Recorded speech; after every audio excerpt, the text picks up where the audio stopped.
reference for what he's talking about. That he's opposed to the monarch going overboard, trying to become absolutist. At that point, the people have the right to rebel.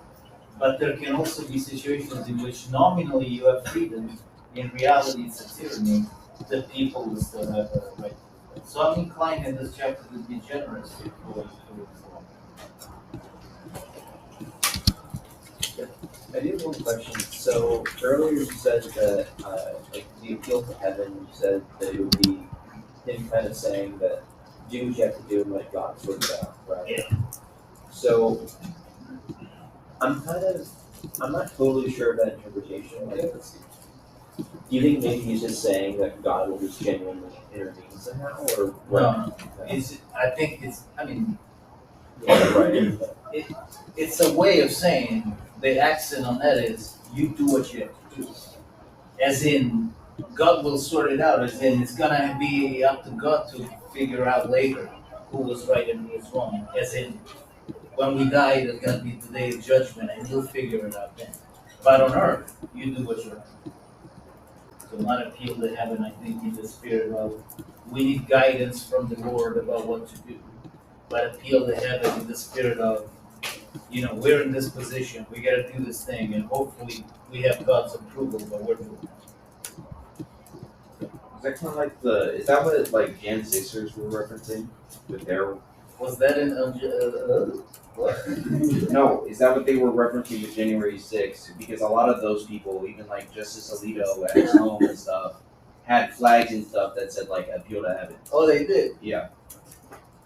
Okay, that's good. I missed that. I thought it was the upside down. Well, he had two. Oh, yeah. But one of them was the upside down, and the other one was a tree, and under it said appeal to heaven. Oh, that's good.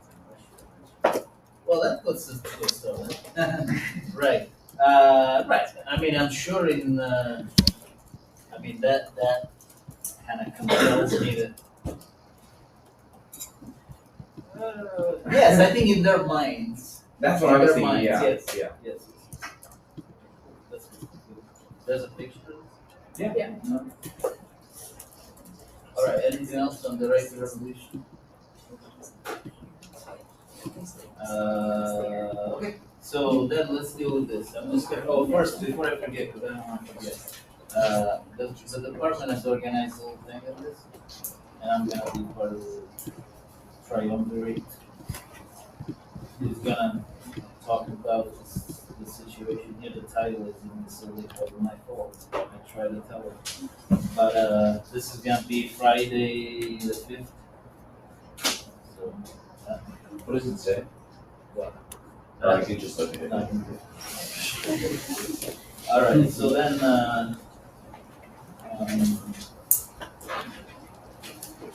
let's talk about this. So before we get into the details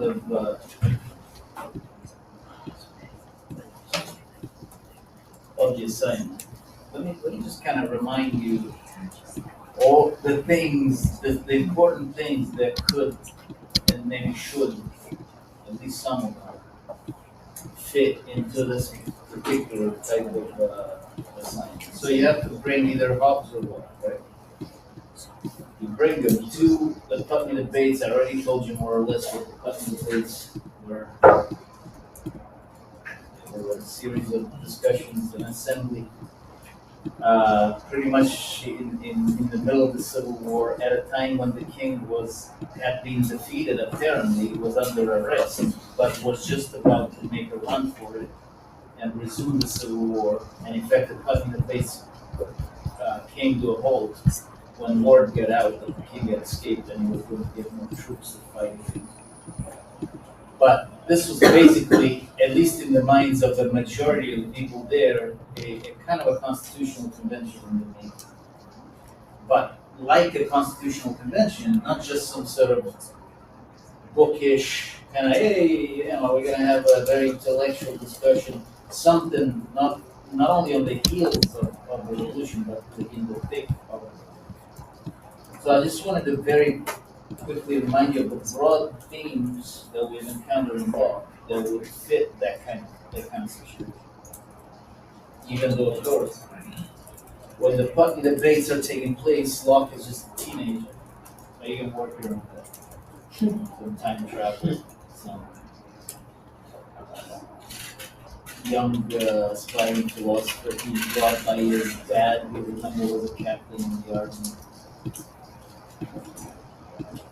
So what are the issues that are going to be we found in Locke that are going to have play in the Putney debates? But we just looked at one. The question of revolution. The Putney debates was supposed to be the culmination of a revolutionary process. The people at Putney talk about the revolutionary experience, not as a distant past, but like as something that's weighing on them. Some of them talk about all the sacrifices they made. Some of them inveigh against the king and all the crimes that he committed. So the question of rebelling against the authority is just baked into the format of the Putney debates, and of course, as you saw, Locke has a definite position. One. Two, again, very generally, this conception of, and this pertains to Hobbes as well, this idea of kind of state of nature, social contract, government by consent kind of package. This is something that the levelers were very familiar with, and in fact, you might say that they not walk. No. The idea that there are a set of natural rights that we're born with that the government should not trample upon, rather that the government is legitimate and can only be legitimate if it has our consent. That is Locke. In a way, it's also Hobbes, I believe, that perverse twist. And that is definitely going to be in play when you read the Putney debates and the leftward pamphlets. Then, the specific way in which you certify the consent of the people, right? We had a discussion about Locke invoking the majority this and the majority that, and then the twist was for us that I don't think it's the majority of the people, because the government that he was supporting and defending and legitimizing here allowed the right to vote for a pretty minuscule percentage of the population. You guessed it, property owners. That question is going to be explosively present at the Putney debates. The whole thing, the main axis of conflict,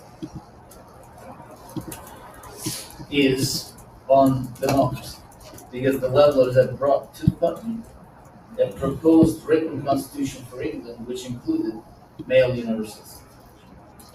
And they met resistance on the part of Cromwell and others who hated it, and they don't want to, and who objected to it.